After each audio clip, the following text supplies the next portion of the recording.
So when I'm looking for new places to check out in Tokyo, usually the holy grail for me is places that feel like they don't belong in the middle of a city. And today I am in one such place. This is Todoroki Ravine Valley Park.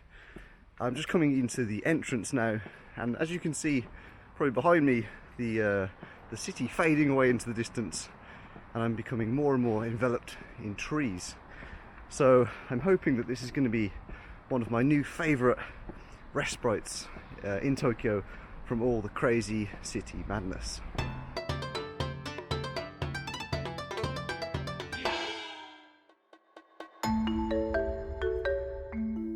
Located in the Setagaya district of Tokyo, Todoroki Valley is one of the most unlikely natural areas you'd expect to find in the middle of the city. Carved into the Tokyo landscape over millennia by the flow of the Yazawa River, the valley truly does feel like a place lost in time. The Yazawa River is one of several interconnected bodies of water in the area and starts in Kamiyoga, flowing all the way through the valley and later connecting with the Tama River, which eventually heads out to join the Tokyo Bay. Surrounded by busy streets, it's surprising how this natural wonder can feel so out of place. From the skies above though, you can clearly see that it sticks out like a sore green thumb.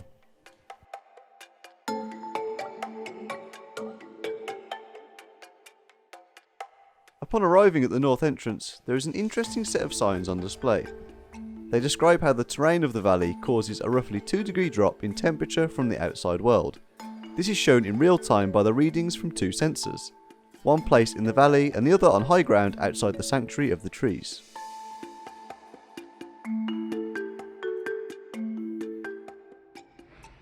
As you approach the middle of the path, the illusion is slightly broken as you pass under a rather large expressway, which is about 6 lanes wide, and from underneath you can hear literally every single car and truck heading over the top. But I mean, as this is not really next to any of the hangout spots, I doubt once we get to more of a sit-down area that we're actually going to be able to hear much of the city at all. Except for directly under the main road that passes over the ravine, noise levels from outside are kept to a bare minimum. The path itself stretches out for just over 1 kilometre, so there are plenty of spots to get away from the background disturbance of the city streets. Along the river, there are several small bridges by which you can cross to the other side. So if you've got a traveller that comes with a camera and you're looking for a good spot to take a photo, then I probably guess that this little bridge behind me seems to be the most popular spot that I've seen so far. Now, I've actually had to wait about 20 minutes just to get a clear enough shot of the bloody thing to show you. As you can see, there's one chap over there in the background with a tripod, and there's been at least 50 girls to take that awesome Instagram selfie that we all know and love. So yeah, if you've got a camera and you want to get some good shots, it seems that this bridge is the place to do so. If you're more interested in pointing your camera in the other direction, then these bridges are also great spots to catch a glimpse of some of the local wildlife. So I think it's important that I record this situation. Manami has just discovered that ducks can fly. What did you think happened before? They were chilling like like a chicken. Chilling like a chicken? Or like swan. Like a swan. Swans fly as well? You never seen like a formation of ducks flying through the air? No? The ducks do that? I don't really know. You've never seen a duck fly before? Remarkable. Absolutely remarkable. Who would have thought you could learn so much about nature just from taking a stroll through the park? As you can imagine, for such a secluded area, it acts as a good sanctuary for all kinds of animals, birds and insects. Although fast enough to evade my camera, I even caught a glimpse of a few snakes while strolling through the areas of thicker greenery.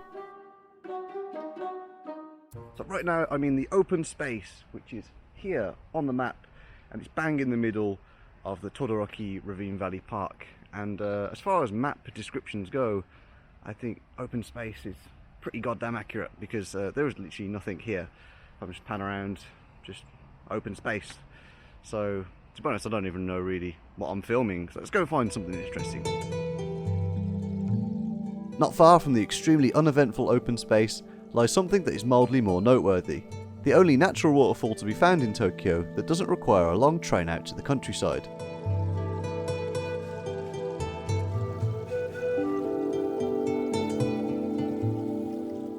Okay, maybe it doesn't look that impressive, but by definition, it does appear to be a place where water flows over the edge of a steep high cliff on a hill and falls into a pool below.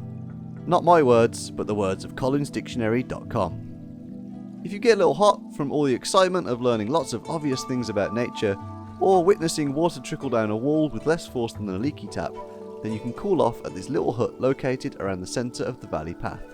They sell a small selection of drinks and snacks, including the ultimate summer classic of shaved ice and flavoured syrup, kakigori.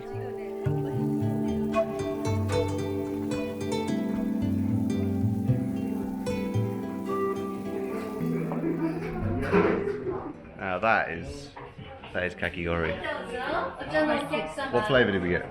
Ichigo. Ichigo, strawberry. Do you want to have the first bite? Come on.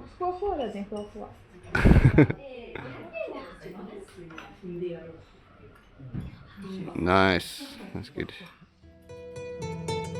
Don't get complacent though. Just as your day was instantly made better by the refreshing sugary goodness of kakigori, it can quickly be taken back again. So I just found a pond with some goldfish, and generally I would be a little bit more excited about finding such a serene, lovely pond with beautiful fish inside, if it wasn't for the fact that just 2 minutes ago I dropped my phone in and had to just plunge my fist in to grab it back out again. That being the remnant of the stain that I left as I splashed the water out. Okay, it's the moment of truth. Is this going to turn on? Or, no, I'm going to have to buy a new phone. Shit. Amongst many other things you might stumble upon whilst wandering through the valley is this shrine, called Chigo Daishi Miedo. As you approach, you'll notice the still figure of a young child sat inside. This is a statue of Kobo Daishi, a Buddhist priest who is thought to have first found this valley. It is believed that he experienced a vision that guided him to the valley and ultimately led to the discovery of its fresh waters.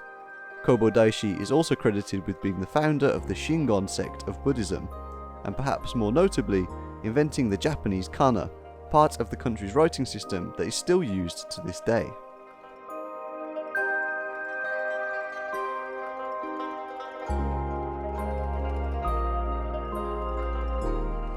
Delve further into the undergrowth and it's easy to find something interesting down any of the small paths that trail off from the main one along the river. Some of the places around here just feel like they've been lost in time, and I've just stumbled across this little ginger shrine that seems to be abandoned. I've never seen one locked up before actually. They're always open and ready for prayer, so I'm actually wondering if it's actually being used for anything. There's a little lock here. Let's have a look. Some of the windows are actually missing, so we might be able to peer through and see what's going on inside. So it looks like there's actually nothing in here. So the lock looks a little bit loose. Let's just take a quick peek. Maybe it's not as abandoned as I thought. There appears to be flowers here. So perhaps this has just been locked up for the night and it will resume its duties tomorrow. So let's get this door closed again.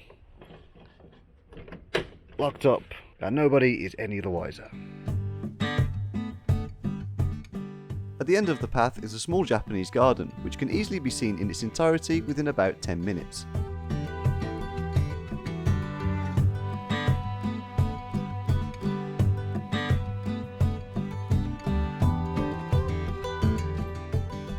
The other notable landmark here is Todoroki Food, a medium-sized shrine which resides high up on the eastern bank of the valley.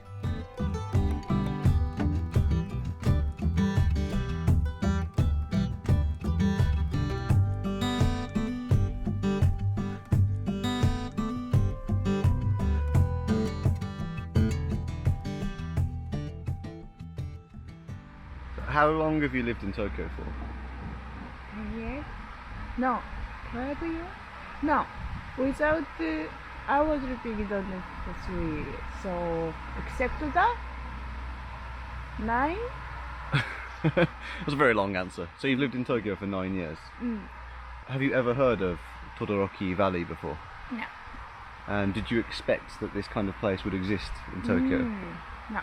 No. highlight of Todoroki Valley? Eat the kakigori?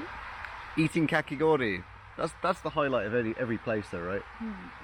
If you can go somewhere and eat kakigori, that's always the best thing that happened that day. So that's a good choice. I agree.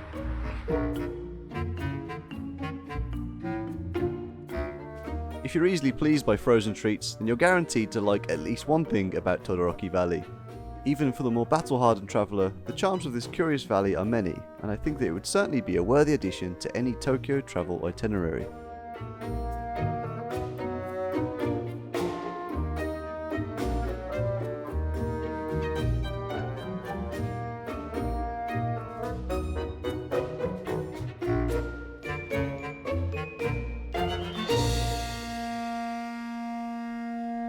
If you found this video useful, then please give it a thumbs up, subscribe to Kantan Japan, and click that bell notification for instant updates on future videos.